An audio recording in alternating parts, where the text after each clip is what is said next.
You guys meet with the coaches after the year, and everybody's kind of given, what they want to see improve on, whatever.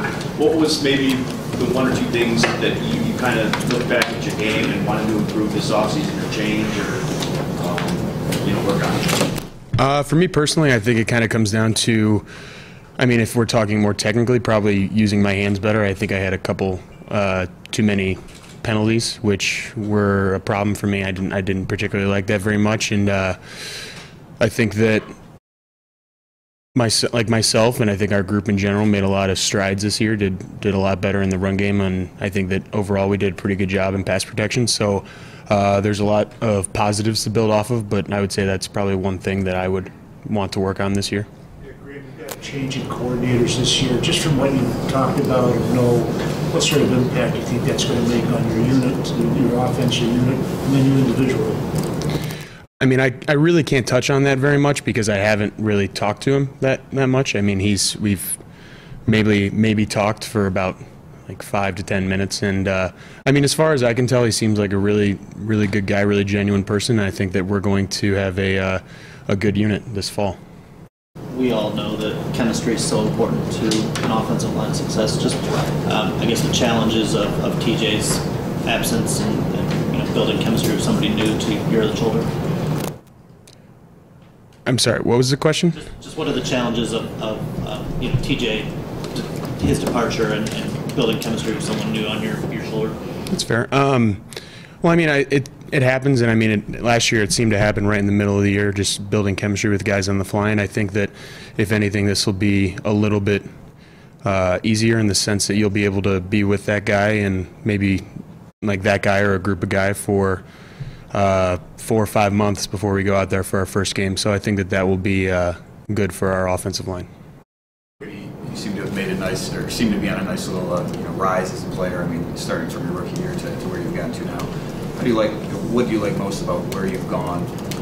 Where do you think you're headed still at this point in your career?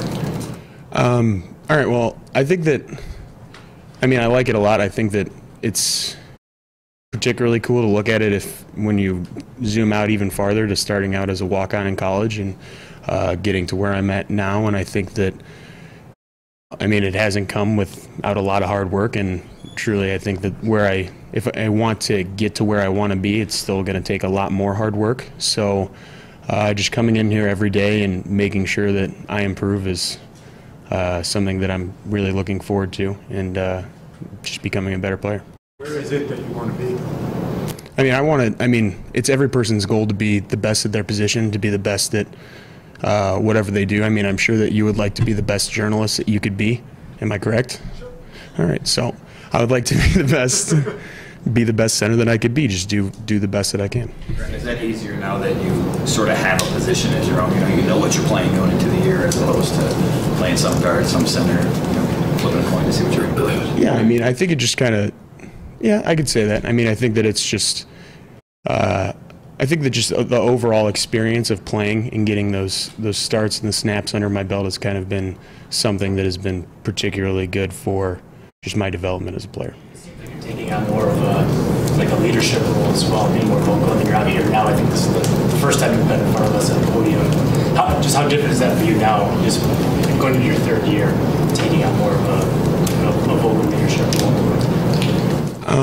It's not that different. I think that how I'm maybe just in the fact that it's different because I'm talking to you guys a lot more, but I truly do think that I have always sort of been in the room and talking to the guys and making sure that we have things straight, and just making sure that we could try and go out there and perform the best that we can. So it might just be a little bit different from what you guys are seeing, but I think that it's kind of the same. There's some pending potential, at least, contract negotiations this summer. How will you approach that? I'm just going to leave that up to my agent and in the organization. I'm not too worried about it. There's a lot of football to be played, a lot of time to pass before I really even kind of get into that. I'm not.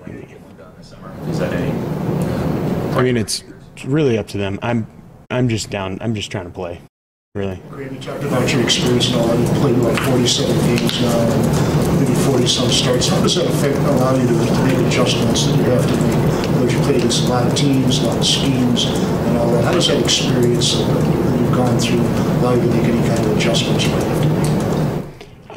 I think that, like, if you talk to, like, I remember at the start of last season talking to TJ and just kind of going through all his type of stuff, and I feel like over time, I'm not saying that I am TJ, but just like you have in his mind, it's like he had like a Rolodex of like experiences and times where he would go like scenarios down and distance type of things, and like time on the clock left and who you're going against. And I think that once you kind of get those down, you really kind of understand what you're going to be facing, what's going to happen. And I think that once you kind of understand what you're going to be getting, it's easier to react to that type of thing. And I don't know if I said that as clearly as I could have, or illustrated that as well as I wanted to, but I mean, the more experience you get, the easier it sort of becomes. So you think the second year with a new coach, now this is your second year going to second coach, but do you think now the team itself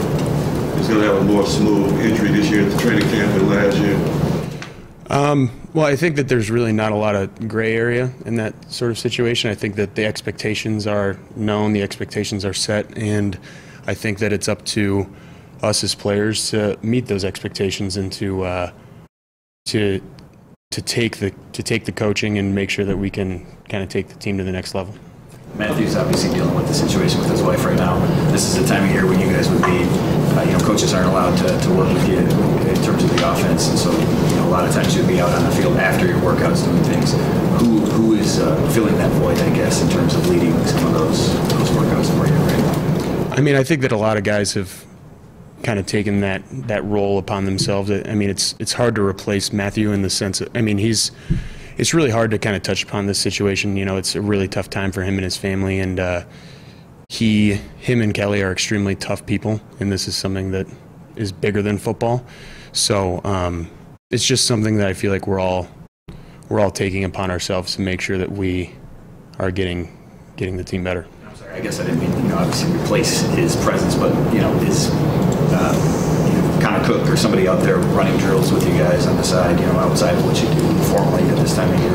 Savage, one of those guys. I mean, at this point in time, you're really not even allowed to do much. Like, it's really not even, you really can't even really run drills at this point in time. So, I mean, it's kind of hard to tell. Maybe you should ask the next offensive player next week how that kind of works out. Are you a guy that pays attention to the draft at all? I mean, does it interest you at this point of year, the guys that maybe your new teammates? Do you take that in?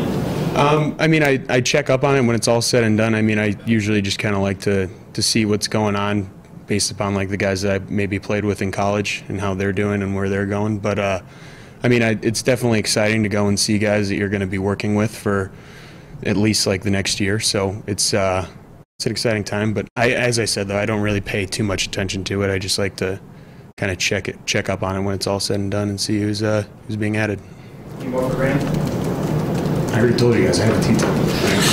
What time?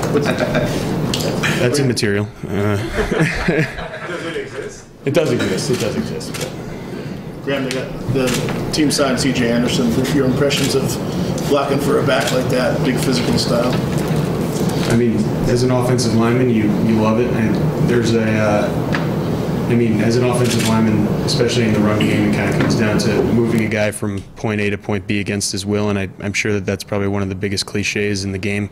But when it comes to a big physical back and a guy that's going to impose his will on defenders and linebackers and safeties, that's just something that you love to see.